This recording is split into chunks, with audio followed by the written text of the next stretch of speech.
What I want to do today is I want to talk a little bit about the economic outlook and what I like to call some of the issues that are currently affecting the horticulture industry. In doing so, what I want to do is I want to concentrate the first half of the presentation in the fruit and vegetable industry, and then the last part of the presentation, a little bit of the green industry as well. But my dear friend and esteemed colleague, Charlie Hall, is scheduled to do another economic talk later on the semester, so whatever I can cover in the green industry, I'm sure that he'll be able to do that. So what I want to talk about are some of the current consumption patterns and why does that matter for our industry. And in doing so, I'm going to take a look at per capita consumption of fruits and vegetables and look at the current trends, what's happening in our industry. And I also want to talk about trade. Why is that important? Because we have seen an increased dependence of import sources for fruits and veggies. So we're going to take a look at who are the main players in horticulture trade. And also, I want to talk a little bit about the local food and specialized markets. There has been a lot of talk now for the last decade or so about local foods and some of the green denominated products, including organic. And I want to talk about what does that mean in the mind of the consumer and some of the issues that go along with that. And I also want to talk about dietary guidelines. This administration has been very vocal about promoting the consumption of healthier products. So we're going to take a look at the realities of nutrition policy. We have had nutrition policies in this country dating back to 1894. But what makes these guidelines different than the others? What are the potential impacts as it relates to the other issues of consumption and trade? And then I'm going to talk about food safety very briefly. We finally have the Food Safety Modernization Act was finally released a couple of weeks ago. It was just about almost a year and a half, 2 years late, but we finally got some rules approved, and we're in the process of digesting what those rules mean and how is it going to affect the industry in terms of increased cost of production, both of producers here in the U.S. and also foreign producers. And what does that mean in terms of the pricing of the foods? But that's something that we're currently working on. And then I'm going to finalize, just giving you a little thought to set the stage to introduce the green industry outlook for later on presentation by Charlie. So some of the things that I want to talk about, I divided the issues into negative and positive issues. Some of the negative issues include stronger competition from less expensive imports, and that's not only in terms of fruits and veggies, but other commodities as well. We're going to talk a little bit more about that when I talk about the guidelines. Increasing consumer concerns about food safety. In general, when we look at the fruit and vegetable industry, there is a gap, there is a contrast of ideas. For many decades, we have promoted our foods and it's full of vitamins, minerals, it's doing very good to your health. So for the first time in a while, people are finding that some of these products make them sick. So that's a very important concept. Probably the game changer when we talk about food safety issues was the spinach outbreak of 2006. That completely changed the way that we look at food safety issues. And now, as a consequence, we have the Food Safety Modernization Law that was implemented last year, but we finally got the rules.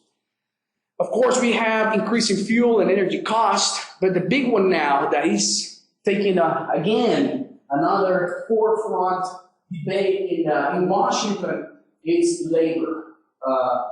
In agriculture, it was estimated that between 50 and 66% of agricultural labor is illegal, between half and 2/3. Now, there was an ERS report that came out last year that estimated that 98% of every newly hired worker in this country involved in agriculture is illegal. I'll repeat the number. 98% of every newly hired worker in agriculture is illegal.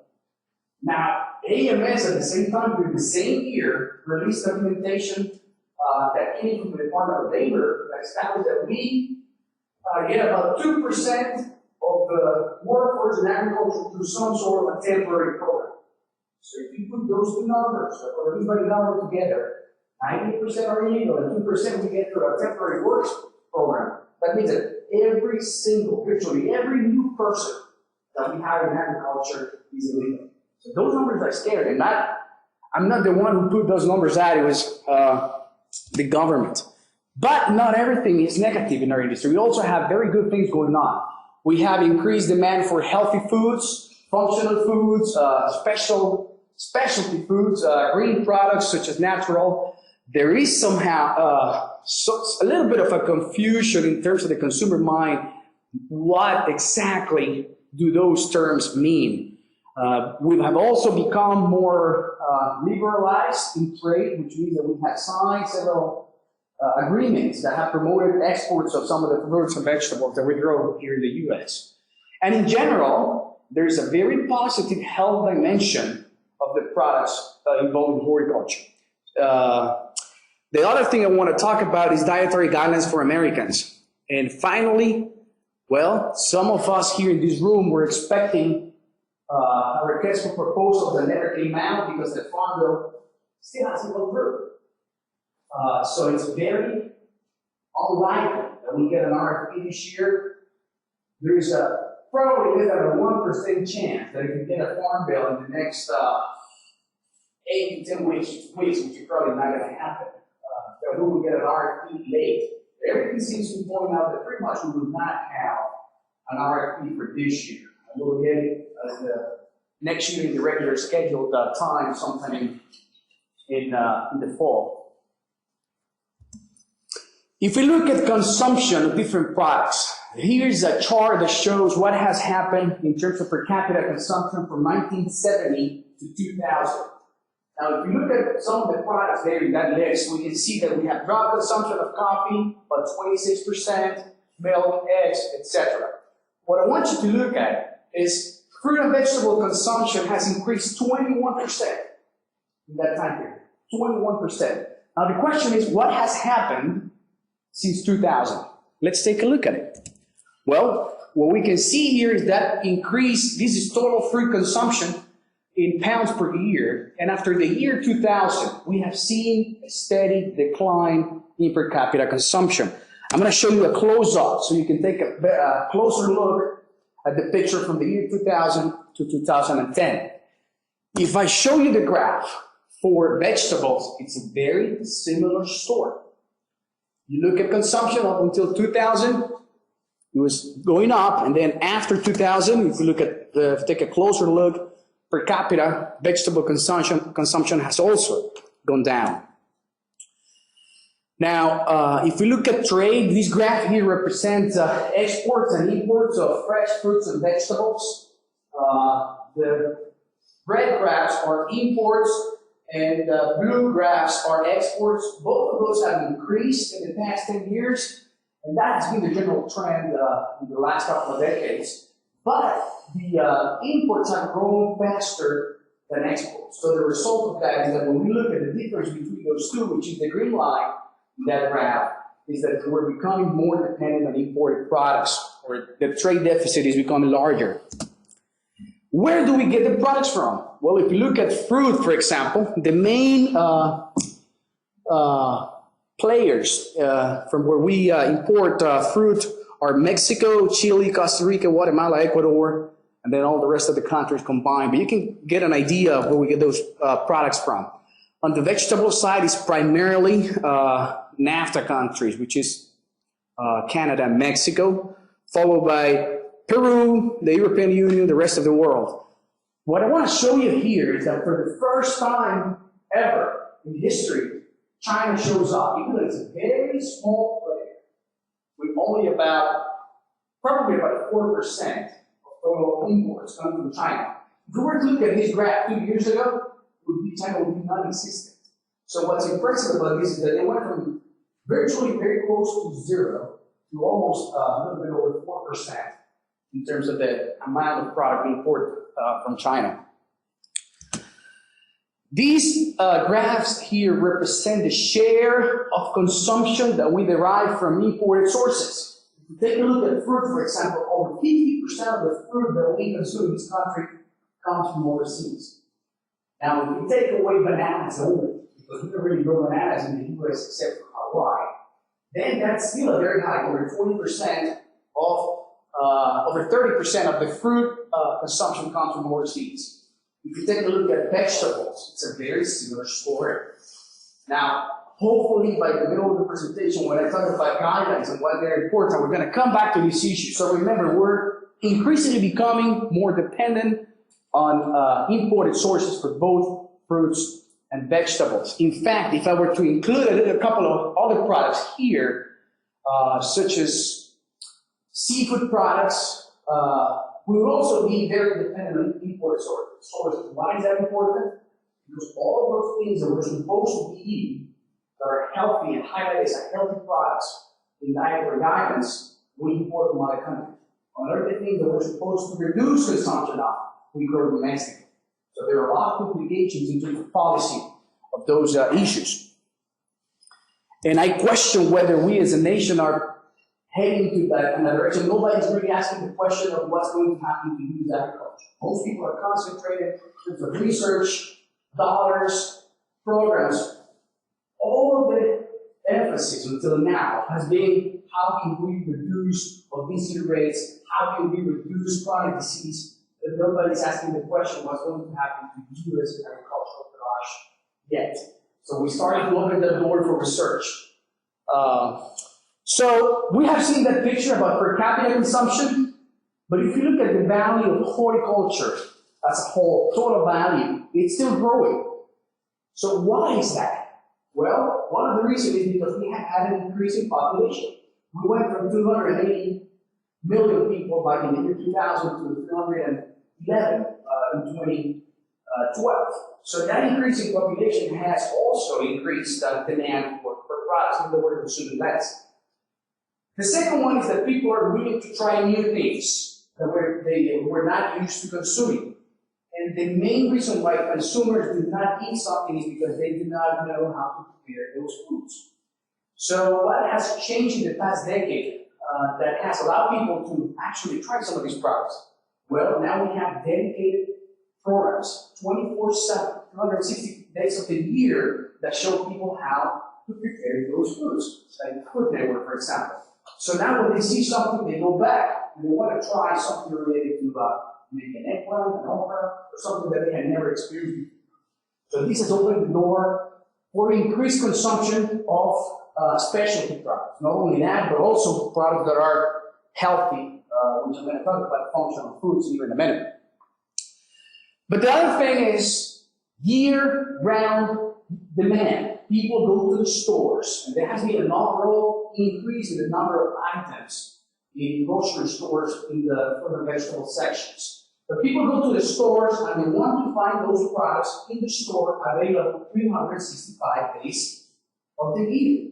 So when we ask the question, well, I would really rather to buy some local products, but they prefer the option of having the product, even if it's coming from overseas, rather than not having the product available at all. That's the other thing that's creating that demand. And then, I talked about consumers wanting to try new products. What I want to do now is I'm going to talk about certain issues that have the potential to completely change the way in which we view our industry. And those are the things that I like to call the macro shifters, or the macro changers in our industry. The first thing I want to talk about is local and specialized market, which is something that is not that new anymore. But we have seen an increase from about 340 farmers markets in 1970 to over 7,000 in the year 2011. If we want to compare direct marketing sales, it's about 887 million, let's just say about $1 billion industry. If we compare that to the traditional regular marketing channel chain, that's about a $35 billion industry. So even though we have had a lot of attention recently, it's still a very small component of the food market. Now, what's also interesting is the fact that if we go back 40, 50, maybe 60 years ago, in the US, we used to procure food in a local way. So what has changed It has advances in technology, production, and everything has a lot of products to be moved faster and make those products available. What's interesting to me is going back to those sources. Just to cite an example, but it might not be related to horticulture, but I think it's very interesting. I've actually written a little bit about this. If you go to the store and buy a gallon of milk, what's the price of that milk if it's a whole milk or whole milk? Let's say $3. What's the price of a 2% milk? It's the same, $3. What's the price of skim milk? It's exactly the same. But yet, when we pay the producers, we pay them based on the fat content. Now, are there any economic incentives for people to consume skim or fat-free milk as opposed to whole milk? There aren't any. Now, yes, I agree that maybe when you process the whole milk into skim milk or no fat, there's probably an added cost, but the resulting fat is what is going to be elaborated into high-value products that are probably going to get them more money to the processors. The point being, if you go now to the store, you even have some raw milk available. Now, what's interesting about that is that a couple hundred years ago, a guy named Pasteur was coming with a very interesting idea of how to preserve beer. They used it in milk so that we don't get sick. So here we are, 100-something years later, going back to that same source. So what's interesting to me is the conceptual idea in the consumer of looking at those products. The other thing I want to talk about is functional foods. Functional foods, according to the American Dietetic Association, are those foods that provide additional health benefits that may either reduce the risk of disease or promote optimal health. Okay, so in essence, functional foods are those things that have something other than just the nutritional value, that have some healthy component to it.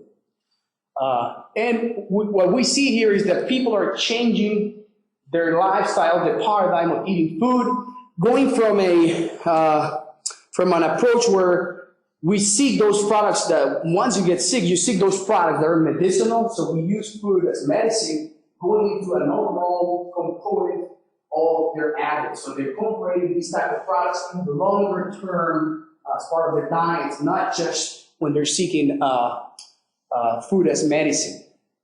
So it's becoming intrinsic part of consumers. I want to show you the results of the International Food Information Council survey. That survey said that about 53% of Americans describe their diets as somewhat helpful, and 10% describe their diets as extremely helpful. I want you to remember this number. If we add those two together, 63% of Americans self-reported to be either somewhat helpful or very helpful. I'm going to come back to this in about 3 minutes or so when I show you actual consumption as a recommendation from the guidance to see how we stacked up in those statistics. Now, 59% of people are attempting to make changes, which I found very interesting. What does that mean? Making changes about what? Well, 72% are changing the type of food they eat, 63% are changing the amount of food, 47% are counting calories, changing how often they eat, 22% counting calories, 18% changing the use of dietary supplements. I want to talk about this study for one reason. We recently did a consumer study concentrating in pomegranates, and we wanted to understand how people decide about healthy eating and their willingness to pay for functional foods in terms of the additional benefit that some of these products provide. And what we did is, we use pomegranate because they are, in fact, they're supposed to be the super fruit. And if you look at research done in pomegranates, I find it interesting that you can go from anthropologists all the way to us horticulturists and economists, and a wide range of people. Some of the research is related to history, claiming that pomegranates might have been the original apple tree in the Garden of Eden. And so it's being promoted. California, a wonderful variety, is being promoted as the fruit of the gods. It actually launched a very interesting marketing campaign. but it's associated with reducing inflammatory diseases and some chronic diseases. The bottom line is we did different product forms, including a couple of varieties that were developed in Texas to see how they compare to the traditional 99% of the market of the California Wonderful. And then we also added a couple of ready-to-eat products with the arrows already extracted. We included a mixed pomegranate juice, and we included a control fruit. The control fruit was just to say, well, if we tell people that pomegranates are good for their health, and we find that there's an increase in the willingness to pay of 10 cents, then the willingness to pay should remain exactly the same for pineapples, because we haven't really changed anything or said anything about that. So it's just a matter of controlling that the results are statistically significant. So there were 3 different treatments. One of them was just starting by the baseline, and then we provided people with some information about the health and nutrition information and the anti-cancer properties of pomegranates. And then we also had people taste the fruits. Of course, all of these treatments were randomized to ensure that we didn't intentionally affect the study by using a predetermined order. When we did that, the bottom line was people were willing to buy more, accept the product, and pay more as long as it tasted good. They didn't like the flavor? Didn't matter. Didn't matter if it was the best fruit in terms of the health properties. They were okay as long as the product tasted okay. So that brings us back to the topic about dietary guidelines. As I mentioned at the beginning of the presentation, we have had dietary policy in this country dating back to 1894. Of course, at the time, we hadn't even discovered vitamins and minerals, so the recommendations were very, very general. Probably the 2 largest changes in terms of policy came in 1992 when my pyramid was introduced. But when we look at this, to me, it's very complicated. You almost need a food science PhD to explain to you exactly what those things mean. Because in general terms, there's the issue that we don't really view food in terms of servings, and that in terms of where those product categories are, it was a little bit confusing. So the latest guidelines are very simple, and it's a very simple concept. It's called My Plate. They were released in 2010, and half of the plate is supposed to be fruits, vegetables. Now, when we look at this here, this is a graph that shows the recommended levels, which are the line that I have drawn there in the middle, and the actual consumption levels. So the first things are that people were supposed to eat more: whole grains, vegetables, fruits, dairy, and seafood. Are we eating enough of those? No. Then the bottom items are the ones that we're supposed to reduce consumption of. We're eating too many of those. Too much of that. So going back to the 63%, there is really not, something is not working right. In fact, going back to the trade issue that we were talking about, where do we get those products from? Vegetables, fruit, or dairy. We have some dairy products here, but we also import an important part of especially processed dairy products. Seafoods, most of those products are coming from overseas. If you look at the things that we grow here domestically, they're at the bottom. We're supposed to reduce those. Now, sulfite is solid fats and added sugars. Sure. Now, what I question now is, being an economist, is this purely an economically driven effect? We know the power of prices. So what I did is I took a look at the consumer price index. That's the relative price of different categories. So what you see here is the blue and the red line is the relative prices of everything, being the blue, and then the red is the relative prices of food. So as you look at those two, they're very close together. The food and the rest of the regular expenses have grown exactly the same. What has happened to the fruit and vegetable category? At some point, dating back to around 1987, fruits and vegetables became more expensive relative to the rest of the food. And that's when we started to see kind of a start of the decline in per capita fruit and vegetable consumption. So we made it more, in very simple terms, we made it more expensive for people to eat the healthy stuff, and we made it more inexpensive to eat the unhealthy stuff. So that's really Eco 101. We created a system with the proper incentive for consumers to eat calorie-charged, unhealthy food and not eat enough of healthy products. Now, if we were to look at this and separate fruit as a category and vegetable as a category, what we see here is that fruit has gone even more than that. Now, there's a plethora of literature that has shown the link between income and fruit and vegetable consumption. The higher the income, the more people consume fruits and veggies because they become relatively more expensive. Now, what are the responses of the government? We have several federally funded programs, like $93 billion we fund in this country to some sort of federal program.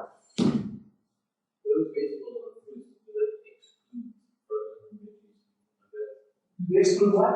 Frozen. Yes, this is fresh. All this is fresh. And just the other thing, though, is if you look at where people shop, the people that don't have much money, they actually oftentimes don't shop in places where That's part of the problem. That's exactly right. So if you look at the main programs, 93% we have $93 billion in federal funded programs. The largest being the SNAP program, or the food stamps, we used to call it. That's about $73 billion program. And some of the fruits and vegetables are not available in these programs. And that's part of the problem. Now, how do they implement the programs? It's if you are below 130% of the poverty line, and you get some of these products for free, you get discounts, you get food stamps. If you're to 130% of the poverty line and 150%, then you get a discount. Now, those numbers, the poverty line is set every year. I think it's about 29,000 for 2011. I'm not sure that the 2012 levels are out yet. So you can see here what has happened in terms of the pricing. Now, if you were to include some of the other products, I want to show you about, if we include all the other categories, what has happened to the price of things that we're supposed to not be eating more, that we're supposed to reduce consumption? They've got to be more inexpensive. So it's a very simple economic concept, and yet nobody really is asking the question about the impacts to agriculture. Now, this is an analysis that we did, asking exactly that question. Why aren't we, especially us involved in agriculture, asking those questions? And this is what needs to happen if we were to adopt recommended levels of the dietary guidelines. We will need to increase fruit production by about 134%, and vegetables by 113%. Now, the key question there that I asked when I wrote this project was, what is the food going to come from? And if you look at the trends in terms of trade, probably most of that food is going to come from overseas, with a large component in California as well, probably Florida. Now, I want to switch gears a little bit and talk about the other potential macro shifter, and that's food safety. And I want to leave a very clear picture of the way I see food safety, just to give you a few seconds to look at this perspective. But I think that food safety is an issue of everybody. If you look at the spinach outbreak in 2006, when the spinach outbreak occurred and FDA released the alert, the spinach in Texas was still in the fields. We were about 2.5 weeks from harvest, and yet the industry suffered a multi-million-dollar loss.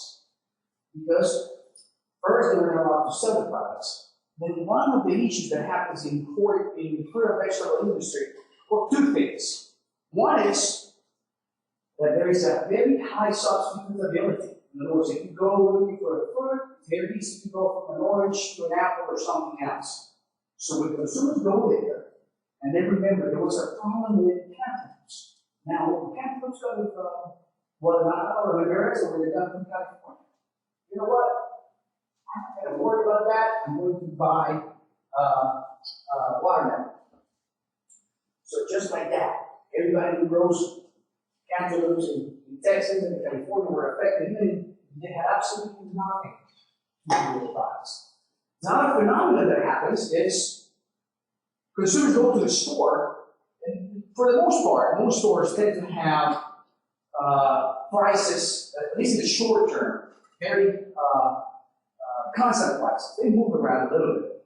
But if something bad happens, like a disease or some weather event, what happens to production? Production goes down, which means that prices are going to go up.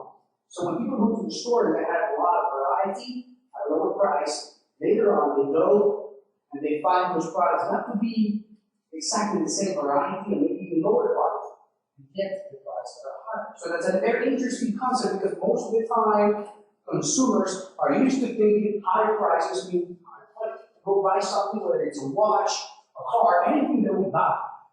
The consumer brain tells people if it's more expensive, it's a better quality. In our industry, we're different.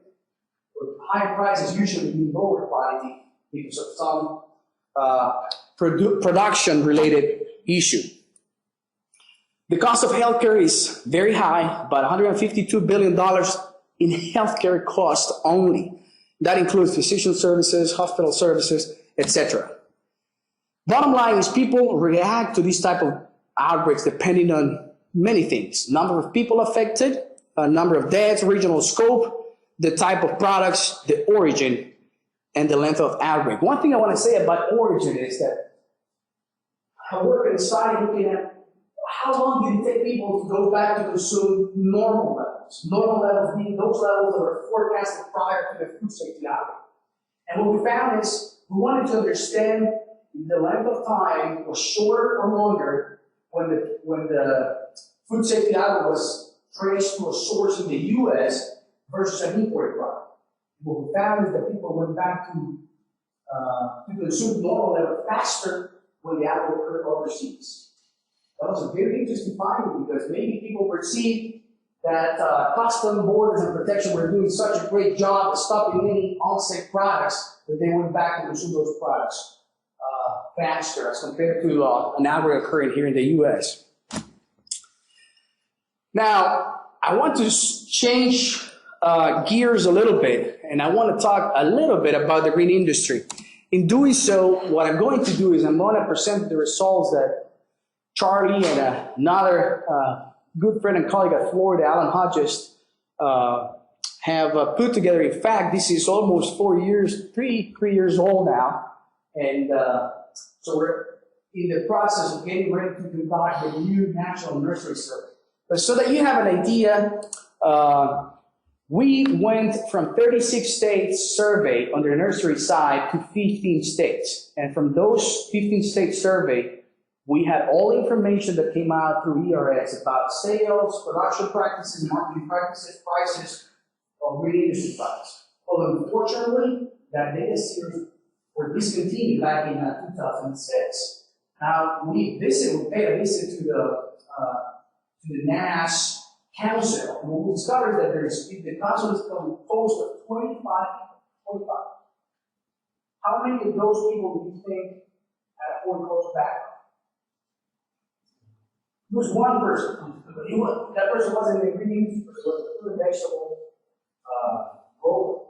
So there was a misrepresentation of horticulture, which is what I think. This is my version of it. Well, the result is the same. We don't really have any other data series or other than the National Nursery. So we do get occasional like a survey of horticultural specialties, but it also comes out every 5 years. What I want to show you here is a picture of how many years have firms been in operation in the green industry. And as you can see here in this graph, we have a bunch of firms that have been around for a long time, over 100 years. But what I want to show you is that when we look at this picture, and we look at the 80s, 90s, and the first decade of the 2000 to 2010, there has been a lot of new firms entering the market. Why is that? Well, that's because of the regular business cycle. If you find an industry that is making a lot of money, a lot of profits, usually that means that entrepreneurs figure out and they want to be part of that industry. So that's what we have experienced here. A lot of people, if you look back at the sales growth in those years, we oftentimes had double-digit growth in terms of sales in the 70s, 80s, and early 2000s. Very early 2000s. So that meant that people were interested in the industry, they became growers, which usually means that you have to, as you get more supply, prices tend to drop. Then you have a lot more competition. You have more competition for different products, which is what we're experiencing in our industry. So this is the point number one about the green industry. There are a lot of relatively new firms in the industry. Now let's look at the composition of those firms. And these graphs here represent, the graph on the left shows the number of firms that belong to those sales categories. So for example, almost half of the firms are small firms that sell less than $250,000. Then you can look at the categories there. Only 1% of the firms sell more than $50 million. Now the graph on the right shows what's the percentage of actual sales that those categories have. So half of the firms are small, selling less than $250,000, but they only account for about 1.8% of total sales in the industry. Now on the other side of the spectrum, we have only 1% of very large firms with over 50 million. But those together compose almost a third of the industry. So where we are in this scale tells a lot about the marketing strategies for consumers in terms of trying to sell their products.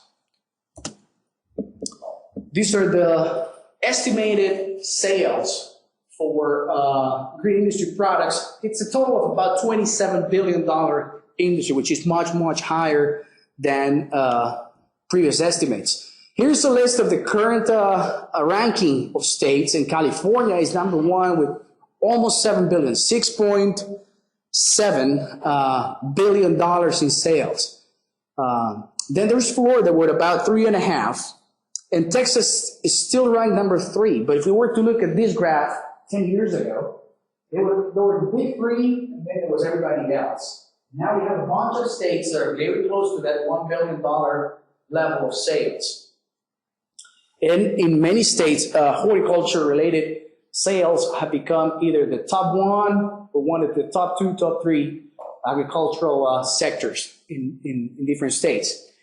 This is the marketing channels used, and again, the graph on the left shows the number of people reporting those sales, and the graph on the right shows the percentage of those sales. So the largest buyer of green industry products is landscaping firms with almost 1/3, followed by single location garden centers and re-wholesalers. Now this is one thing that I want to talk about, and that is repeat customer sales. And we look at this here, and about 80% of sales is to repeat customers. And that's actually one of the things I worked on in my dissertation, was trying to find out what's really driving demand for ornamental products. Is it because people who were not buyers became buyers? That is referred to as market penetration. Or is it because those who are buying are increasing the intensity of their purchase, buying more, which is increasing the frequency of buying? And what we found is exactly what this is showing here, is that most of the sales are good because of frequency of purchases, but any new sales are related to market penetration. So if we want to expand and grow demand, we really need to go look for new people. How has the industry done that? Well, we had several programs. Some of you might remember Promo Forward, Flowers, Alive with Possibilities. Some of them were with these programs. When you incorporate a checkup, well, this wasn't really a checkup because it was a voluntary program, which means that you decided whether you wanted to pay the assessment or not. Whenever that happens, a lot of people get into the free riding program, which is, why would I pay my assessment? I will let everybody else pay, I'll just take advantage of it. That's why those programs pay. Of course, there are a lot of issues related to the size of the growers, and that maybe some of the larger growers were changing market share, which is not supposed to happen. All of these programs are designed in such a way that the generic programs are supposed to increase the size of the pie, but each slice should remain approximately the same, but it shouldn't really change the structure of that industry. Now, the last thing I want to talk about, I was very surprised to see that is an average, about 4% of sales is the average expenditure on advertising. Where are people advertising? Well, internet websites, yellow pages. We did a study where we evaluated what is the response in terms of increased sales as response to advertising. What we did is we divided this into 3 categories, one being internet, another one being printed materials, and another one being mass merchandising sales. And what we found is, here are some of the results. We tried, one of the issues when you do this type of analysis is trying to isolate the effects of advertising, because there are a lot of issues changing sales. There are many reasons why, including prices, consumer preference, a lot of things. So to try to statistically isolate the effects of advertising is a challenge. But what we show is that it does work for the industry. And again, one of the things that we need to look into is trying to, if we want to raise demand for those products, is to look for new customers. And depending on where you are in that scale that I show you, the ways that you go about that are very different. If you're a very small grower, you're probably better off trying to emphasize some of the benefits and differentiate your products. If you're in the other spectrum of the scale, in the 50 million plus, then you want to take advantage of those economies of scale and try to reduce your per unit cost as much as you can. So with that, I do want to leave a few minutes for questions.